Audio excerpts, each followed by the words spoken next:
Bulik, meron naman tayong pinipinturahan ditong bubong ng apartment. Ayan o.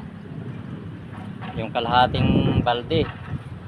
Ayan, 5 yero lang na long span ang nalagyan ng kalahating balde. Ayan o. Tapos dito naman kalahating balde din, 5 yero din. Ayan, kalahating balde din yan. Kaya bali isang balde na yung naubos nating pintura dito sa tigkalahating bubong. Yan ha.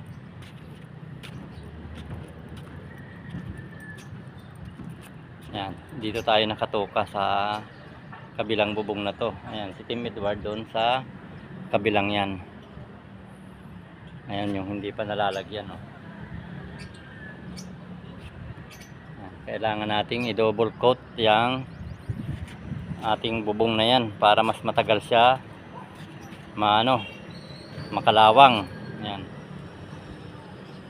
Kaya uubos tayo dito ng mga 6 na balde na pintura sa bubong na to.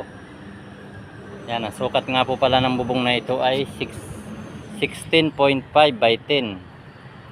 16.5 by 10 bawat isa ng bubong. Tapos yung kabila na yon 15 by 10 meters.